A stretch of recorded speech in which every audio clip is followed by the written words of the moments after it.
They still whisper his name across North Carolina because of what he did and how he did it. Lazarus was an enslaved man who turned the work that chained him into a weapon, and in one night, 9 supervisors died in a single fire. This was not a sudden fury or a drunken brawl. It was careful, patient, the kind of plan a man builds when he has nothing left to lose and everything to remember. In 1856, the pine woods of Cumberland County were the turpentine capital of America, a place of long days and dangerous work where men like Lazarus walked miles tending thousands of trees while overseers ruled the camps like small kingdoms. He belonged to Cyrus Hartwell, but lived and labored far from the plantation house, where 9 supervisors ran sections of the forest with little oversight and even less mercy. Lazarus grew up in those woods, learned the trade, by 12 became a premier hand who knew trees and resin the way others knew faces, and taught himself to read by stolen candlelight. He married Dynasty, who cooked for the work crews, and was 6 months pregnant when the trouble began.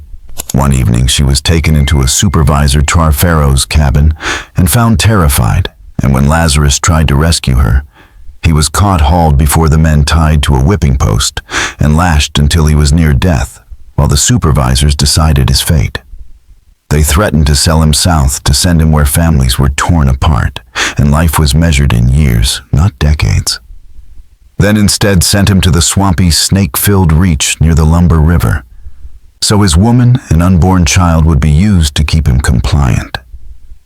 That cruelty, the way they laughed about it and wrote his life away with a shrug, is what turned grief into a cold, exacting purpose. What followed in the weeks after was not loud or foolish. It was the work of a man who understood the industry from root to crown, and used that knowledge to bend tar box cuts and fire into retribution. People will argue over small details and which supervisor did which thing. But the core is simple and terrible. He took what chained him and made it the instrument of their deaths, leaving no loose threads for the law and no evidence anyone could point to. The story asks the hard questions we still ask today. What pushes an otherwise quiet man to prepare 9 deaths? And how does someone with no power pull off a plan so complete it reads like a grim kind of justice? If you listen close in the pine woods on a still night, you can almost hear the echo of that choice, the sound of a life that had been ground down until revenge was the only voice left. His back burned from the whip, his wrists raw from the ropes, but his eyes were clear as he stared each of the 9 men down, memorizing every face, even before he knew why. And the wagon carried him west that same night, so he would not see Dinah for 3 weeks. When he was finally allowed a short guarded visit, he found her thinner and hollowed by fear, and in the few minutes they had, she said she had been forced into 16-hour days, that the supervisors cut the women's rations as punishment, and that Silas Pharaoh would pass her cabin just to remind her he could take what he wanted. And when Lazarus asked about the child, she put his hand on her swollen belly and said it was still strong and still kicking, words that would be her last. In the swamp near the Lumber River, Lazarus labored in conditions that broke most men. Twisted pines, knee-deep water mosquitoes and snakes, fevers and infections that left men too weak to meet quotas. And yet he learned things there that later mattered. He watched how turpentine vapors pooled in low-closed places, how a pipe ember could touch an open barrel and erupt everything into flame, how heated resin burned like liquid hell, and how smoke from pine pitch could choke a man before the fire reached him. Those were not random observations, but lessons he stored away. 3 months into exile, a young transfer named Isaiah arrived with news. Dinah had died with their baby after being forced to lift a boiling pot while pregnant, told to work again days after she delivered, and the supervisors called her grief an act to shirk labor. Lazarus stood in swamp water as the sun went orange through the pines, and something inside him hardened from grief into a cold, patient purpose. He asked only one question: do the 9 supervisors still meet and learned they gathered the first Friday of every month at old Pharaoh's cabin for cards and whiskey, windows shuttered, door locked from the inside. So he set himself to learn everything he could. He became a model worker, outdoing quotas, earning scraps of freedom like an extra biscuit or an hour to mend tools, using every small liberty to read discarded newspapers and study how white men kept records. When he was sent back to the main camp in November of 1855, he discovered Dynasty had been sold 3 weeks earlier for $75, and the supervisors had pocketed the money while telling Cyrus Hartwell she had run away. And that final theft revealed the larger crime. The 9 men ran a steady scheme, skimming about 15% off the tar, rosin, and turpentine, stashing unreported barrels in shacks and waterproof caches and selling them by night to buyers who asked no questions. Their ledger, kept by Silas Pharaoh under a loose floorboard, documented 7 years of theft and division, a ledger Lazarus had seen once. When Pharaoh was drunk and left his door unlocked, and which proved both their power and their vulnerability. He knew the law would not protect him, and that a slave testimony would mean nothing. So any justice had to be total and untraceable, and with the pattern of meetings, the way they drank themselves senseless and shuttered the cabin tight, and with the knowledge of how pine resin burned and smoked, he began to craft a plan, knowing that timing, weather, and patience would be everything, and that February was too soon. March risky for rains, so he laid his course with the same quiet care he'd always used to tend the trees. April was too late because patterns can break and people move, so Lazarus decided February would have to work and gave himself just under a month to prepare. Knowing his plan needed 3 things: concentrated turpentine, a delivery method that would look accidental, and an alibi that put him miles away when the flames started. As a premier hand, he already handled the distillation that turned crude gum into spirits of turpentine, and sometimes he transferred small amounts for everyday needs. So over 3 weeks, he began slipping a little less into the barrels and burying the surplus in jars around the woods, a few ounces here and there, until he had nearly the gallon he hoped for. The tricky part was ignition. He could not simply pour fuel and strike a match, or anyone would call it arson.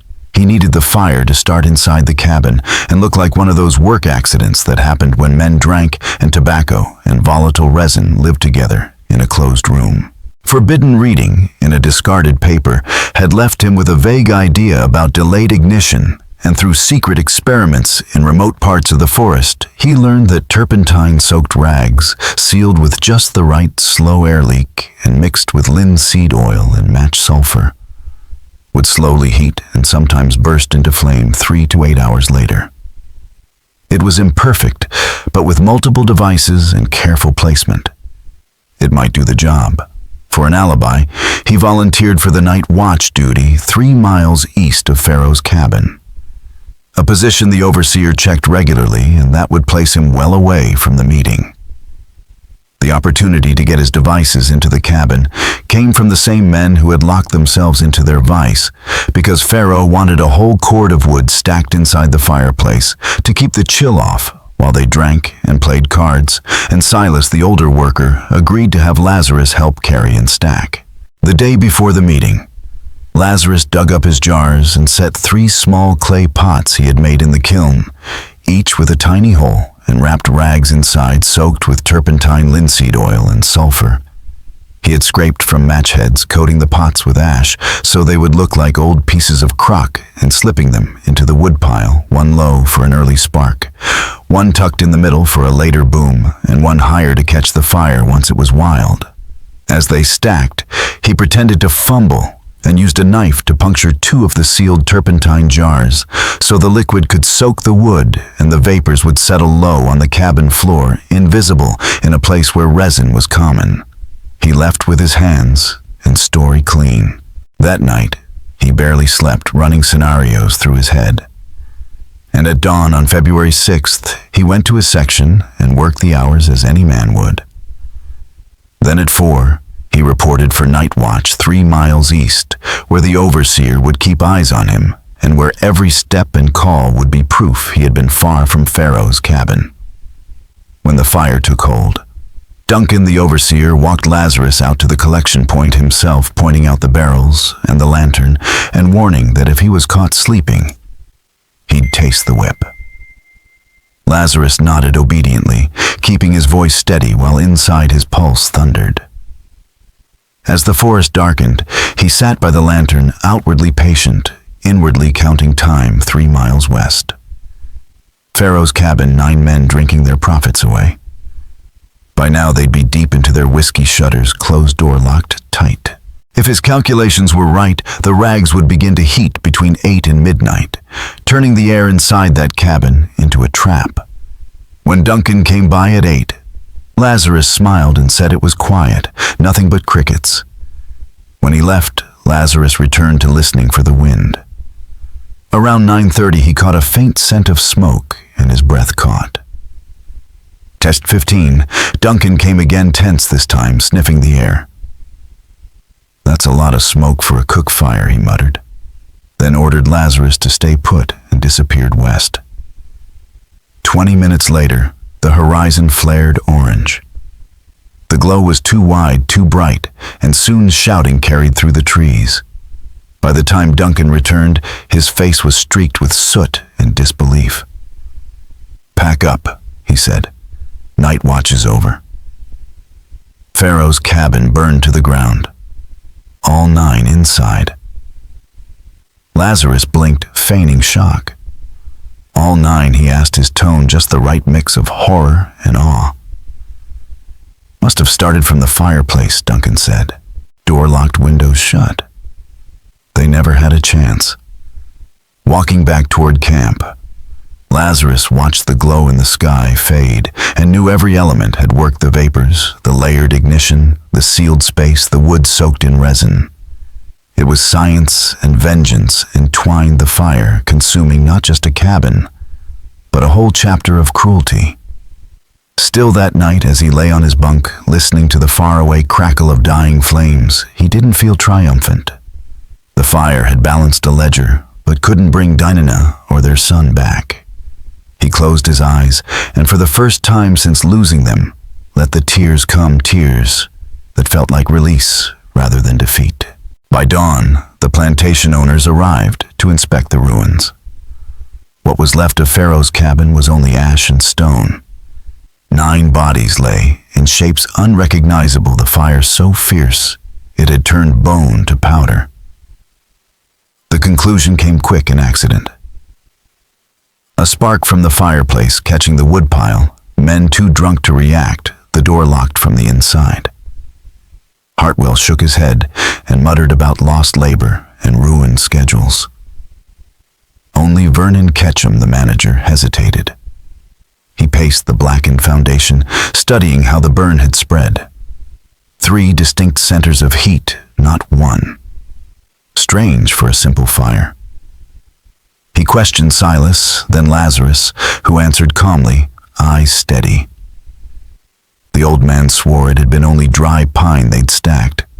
Lazarus said Pharaoh had watched the whole time. With Duncan confirming the alibi, Ketchum had no choice but to drop it. Yet when he sifted through the wreckage later, he found a metal box that had survived the flames. Inside a ledger, edges singed but legible, documenting years of theft by the 9 dead men. Ketchum read page after page, realizing the scope of their deception and what exposing it would cost him. If he told the truth, the plantation owners would ruin him for negligence or complicity. If he stayed silent, 9 thieves would die as martyrs. Within a week, the ledger was gone, destroyed in a so-called office accident. The official story remained a tragic fire, too much whiskey, bad luck. The truth, Lazarus's quiet, perfect retribution, was buried beneath the same ash that had swallowed the men who once owned his pain. The story that took hold was simple and convenient. 9 supervisors lost to a tragic accident, victims of the volatile turpentine trade. Their graves were marked together beneath a single stone, their names carved without distinction, their sins buried alongside their ashes. At the funeral plantation, owners spoke solemnly of diligence and sacrifice.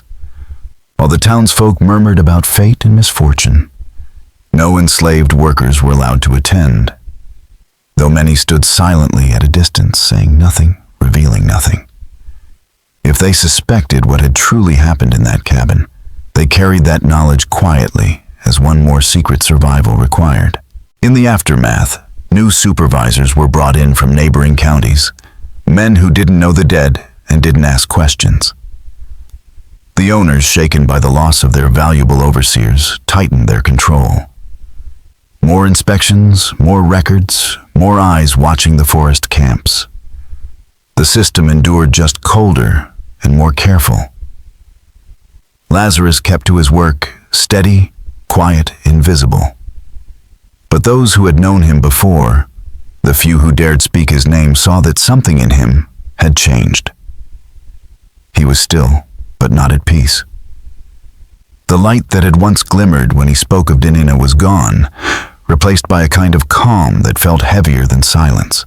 3 months later, in May of 1856, his life shifted again. Cyrus Hartwell decided to sell him not south to the sugar fields, as once threatened, but east to a plantation near Kinston, where a man named Petersonen needed skilled turpentine hands. It was a routine sale, another name on another ledger. But before he left, the old woman Hattie pulled him aside. She had been there since the beginning, the one who'd first told him what had happened to Dynasty that night years ago. She looked at him with eyes that had seen too much and said quietly, "I heard something word that your Dynasty is still alive. Down near Charleston, working a rice plantation owned by a man named Rutledge. Can't swear it's true, but that's what folks are saying." Lazarus didn't speak right away. He just nodded once, eyes steady, heart trembling. Dynasty alive. Not free, not safe, but alive. "Thank you," he said at last. Hattie gave him a small, sad smile. "Don't know what happened in that fire," she said softly. "Don't need to know, but whatever debts you paid, I hope they gave you peace." Lazarus shook his head. "Peace isn't what I found," he said. "Maybe it's what I bought." At the Petersonen plantation, life was different in small but noticeable ways. The new owner was not driven by cruelty so much as profit. He watched his supervisors closely, allowed no excess, tolerated no waste. Lazarus became part of the rhythm again, cutting, scraping, collecting resin from dawn till dusk. But his mind was elsewhere. For 2 years he gathered whispers and directions, tracing in his head the route that led south toward Charleston. He knew what it would take, time cutting and a miracle, and yet the thought of Dynasty somewhere under the same sun gave him something he hadn't had in years, a reason to endure. By the fall of 1858, the air in North Carolina hummed with unease. Word of politics and conflict drifted through the camps. Arguments over new territories, over freedom and ownership over the country itself. To the enslaved, it sounded distant and uncertain. But the older ones said that when white men quarreled, the world could shift. Wars make holes, they'd whisper. And through holes, some folks slip free. Then, in October, change came again. A stranger arrived at the Petersonen plantation, claiming to be a trader from South Carolina. He carried papers stamped and sealed, and he spoke smoothly with the authority of commerce. He said he was there to buy several skilled men for a new operation down south. One of the names on his list was Lazarus. The price offered, $120, was generous, far higher than his estimated value. Petersonen accepted without hesitation. For him, it was business. For Lazarus, it was something else entirely. Petersonen sold him without a second thought, and within 2 days, Lazarus was shackled in a wagon bound south with 3 other men, the trader quiet and efficient as he drove. And on the 3rd night, the unexpected happened, when the trader unlocked his chains and offered him a choice he could not have imagined. Run if you want, or listen. And when Lazarus stayed, the man explained that Hattie had put word out, and that a loose network of people helped those who needed to move toward family. But it came with a price, a debt to be paid forward through service to the next person in need, and handed him a slip of paper with an address, Rutland Plantation outside Charleston, saying he would be set down at a crossroads and pointed toward a narrow path where a woman named Grace would know what to do. Lazarus climbed down free of shackles. For the first time in years, walked away from the wagon and followed the path into a hidden system that had existed in the shadows for decades. A chain of free black people, sympathetic whites, and enslaved folk who passed people from hand to hand, each knowing only the next step, each protecting the whole by keeping eyes closed to other parts of the chain. Grace hid him for 3 days, then moved him along to a white farmer who opposed slavery. And from there he was shuttled through barns and root cellars, traveling by night, using forged papers when needed. Dressing the part of hired labor until nearly a month later, he stood on the outskirts of Charleston, where Rutland Plantation spread across low country marshes. He studied the place, learned the routines, attached himself to hired harvest hands, and on his 3rd day bent in the rice water, he saw her Dinah carrying a bucket thinner and harder, but unmistakable, and the bucket slipped from her hands as their eyes met, a moment that stopped everything. Then she ran across the flooded field without caring who watched, and when they met in the mud, their embrace was the end of an ache that had lived in them for years. Workers looked on, some smiling, some crying, and they held each other in the middle of a rice paddy, where everything that kept them apart had been paid in pain. But the reunion was fragile, because Lazarus was there under a lie and could not stay. And that night, in whispered plans, they argued about escape and risk, about running north or surviving another day. And in the end, Dinah refused to run because she was worn down and feared what capture would mean. So they agreed to steal what time they could to savor the hours given them, and to part at dawn with the memory of finding each other against all odds. He stayed 5 more days, holding on to every stolen hour with Dinah, every whispered story pressed into the cracks of time they'd been denied. When he told her about the fire, the 9 men, the plan, the precision, she didn't flinch. She only nodded, as though she had always known that somewhere in the world, justice had burned on her behalf. They deserved it, she said simply, and more. On the 6th morning, before the sky began to gray, they stood together at the edge of the rice fields where the land turned wild. Her hand rested on his face. "You live free," she told him.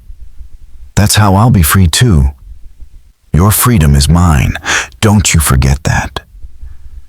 Then Lazarus turned north, walking into the unknown, with nothing but her words to guide him. After that, his story vanishes into rumor and shadow. Some said a man fitting his description worked a Pennsylvania lumber camp under another name. Others whispered he made it to Canada, living quietly near Toronto among freedmen. A few claimed he died trying to cross into free soil, his body never found. What is known is this: on February 6, 1856, 9 men died in a fire in Cumberland County, North Carolina. The official record called it an accident. The truth lived only in whispers. That blaze ended a network of cruelty and theft, but no law ever named it murder. The world moved on, and the turpentine camps kept working until the Civil War tore the old system apart. Generations later, when an old woman named Dinah was interviewed in Charleston, she spoke of her husband who had vanished into the pine woods years before. When asked if she ever learned what became of him, she said softly, "I believe he found his freedom. One way or another, he found what he was looking for. And that's enough for me." She smiled when pressed for more and said nothing. Some stories, she seemed to know, aren't meant to be written. They're meant to live in quiet spaces, passed down in the voices of those who remember that justice and law are not the same thing. The pine forests of Cumberland County still stand, the scars of old box cuts, healed but visible if you know where to look. Beneath the moss and roots, the foundation stones of Pharaoh's cabin remain half buried in earth, marking where 9 men burned and 1 man's revenge became legend.